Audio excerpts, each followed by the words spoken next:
अंशुमन आणि अजयच्या किडनॅपिंगचा काय संबंध आहे? काहीच संबंध नाहीये दादा. वहिनी काही बोलतीये, वाटेल ते बोलतीये वहिनी. तू थांब रे, तू गप्पा बस जरा. तुम्ही बोला स्वानंदी मॅडम. अंशुमनने त्या माणसांकडनं थोडे थोडके नाही तर कैक लाख घेतले होते.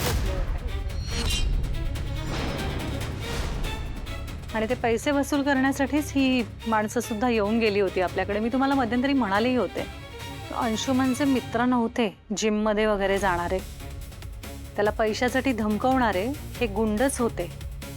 आता ही विचार करण्यासारखी गोष्ट आहे की अंशुमन कोणाचं तरी इतकं मोठं खूप लाखांमध्ये देणं लागत असताना अचानकच आपल्या आजी किडनॅप होतात. आपण त्यानंतर घाबरतो, पोलिसांना न सांगता किडनॅपर्सना पैसे देऊन टाकतो, त्या आजीला मोकळेही करतात. आणि अंशुमन सेम त्याच दिवशी त्याचे सगळे पैसेही चुकते करतो.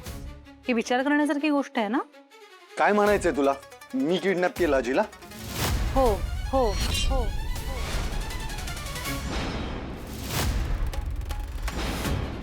आणि फक्त तू नाही, तू आणि काकूंनी दोघांनी मिळून केलंय ते. नाही स्वानंदी मॅडम, तुम्ही काहीतरी चुकत असाल असं मला वाटतंय. म्हणजे अंशुमन घराच्या बाहेर माणसांची वाईट वागतो ते मान्यच आहे मला, पण तो अजयच्या बाबतीत असं नाही करणार. आणि काकूचा या सगळ्याशी काही संबंध असण्याचा प्रश्नच येत नाही.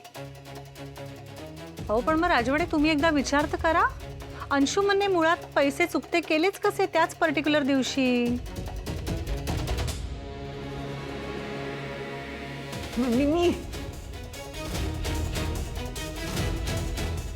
मी चुकते केले पैसे. म्हणजे आई, माझे हे थोडेफार दागिने आहेत ना, त्यातले थोडे गेले. म्हणजे आपले खानदानी दागिने नाही, माझे स्वतःचे वैयक्तिक दागिने ते विकले आणि केले सगळे पैसे चुकते. एकूण एक पैसा क्लिअर केला. म्हणजे अंशुमन रेसवरती पैसे लावतोय तुला माहिती होतं काकू? नाही म्हणजे आधी माहिती नव्हतं, खरंच सांगते, तुझी शपथ माहिती नव्हतं मला. पण ते गुंड घरी आले ना तेव्हा कळलं हे सगळं असं झालंय. मला पण खूप मोठा शॉक बसला, पण मी काहीच बोलू शकले नाही रे तेव्हा. पैसे दिले नसते ना तर त्यांनी खरंच काहीतरी अंशूला केलं असतं. आणि खरं तर मला तेव्हाच तुला सगळं खरं सांगायचं होतं, पण आईंची तब्येत अशी होती म्हणून मी सांगितलं नाही. आईंची तब्येत नॉर्मल झाल्यावर मी सगळं स्पष्ट आणि खरं सांगणार होते तुला.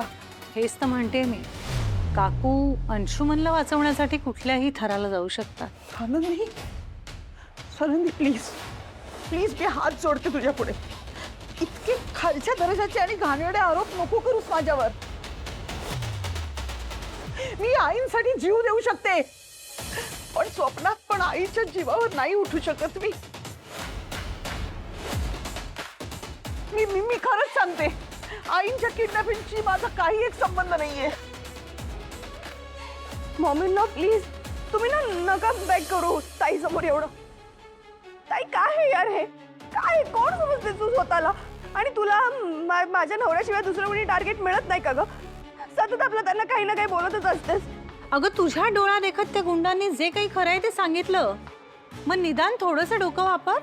2 आणि 2 4 होतात, इतकं कळलं एवढी मॅच्युरिटी आहे तुझ्यात. अगं पण ते सगळं मला नाही माहिती, पण ठीक आहे लावले असेल अंशुमनने रेसवर पैसे, मग काय आता. आणि ना खूप रिच लोक लावतात, इतकं काय नाहीये त्याच्यात, पण किडनॅपर नाहीये अंश. आणि तू काहीही बोललीस ना तरी माझा मॉम इन लॉ आणि अंशवर पूर्ण विश्वास आहे, तुझ्यावर नाहीये. सुष्मिता, सुश, आईला मी माझ्या आईच्या ठिकाणी समजते. तिच्या किडनॅपिंगचा आरोप झालाय माझ्यावर. देवा बघतोयस ना. अरे हा दिवस दाखवण्याआधी जीव का नाही घेतलास रे माझा? काकू प्लीज प्लीज शांत हो. हे बघ स्वानंदी मॅडमचा काहीतरी गैरसमज झालेला आहे. गैरसमज? हा असा? माझ्या स्वतःच्या कुटुंबाने हे असं ओळखलं मला इतक्या वर्षात? अशी बाई आहे का मी? स्वतःच्या सासूबाईंना किडनॅप करीन? नाही रे, नाही सहन होत आता हे. बस.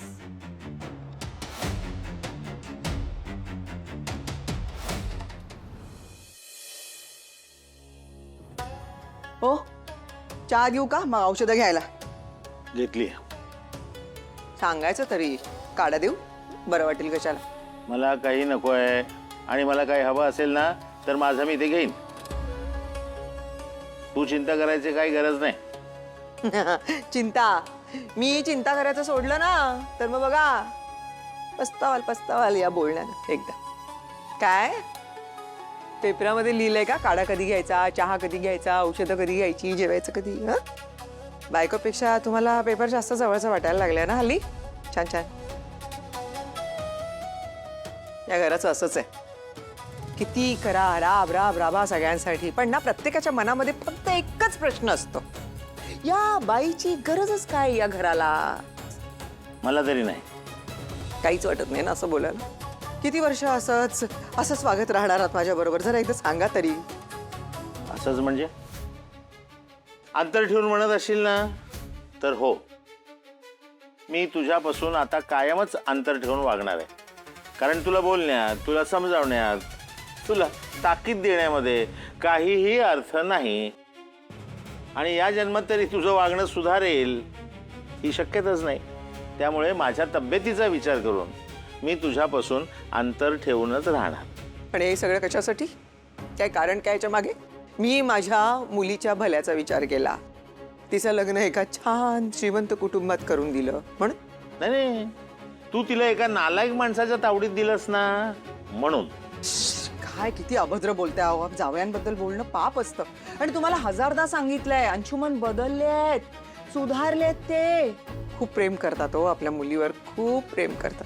एकदा असे डोळे उघडा आणि बघा, तुम्हाला तुमची मुलगी तिच्या घरामध्ये प्रचंड प्रचंड सुखी दिसेल. आणि खरंच ती खूप सुखी आहे हो तिच्या घरात. बाबा हा अम्मा.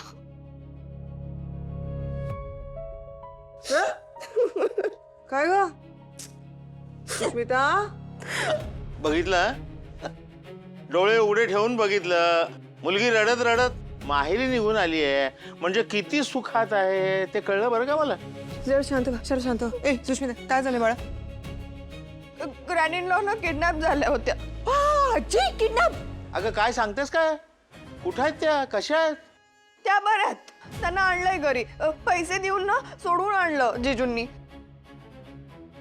पण ताई बाबा यार, ताईने ना आज लिमिट क्रॉस केली यार. म्हणजे ना तिने ना मॉम इन लॉ आणि अंशवर आरोप केले की त्यांनीच किडनॅप केला असेल ग्रॅनिन लॉला म्हणून. दादा प्लीज तुम्ही समजवा ना ताईला. तिला सांगा की माझ्याशी आणि माझ्या नवऱ्याशी नीट वाग म्हणून. काय समजते ती स्वतःला? तोंड सांभाळून बोल सुष्मिता. मोठी बहीण आहे ती तुझी. आणि नंदू असं कुणाबद्दलही काहीही बोलत नाही आणि बोलणारी नाही.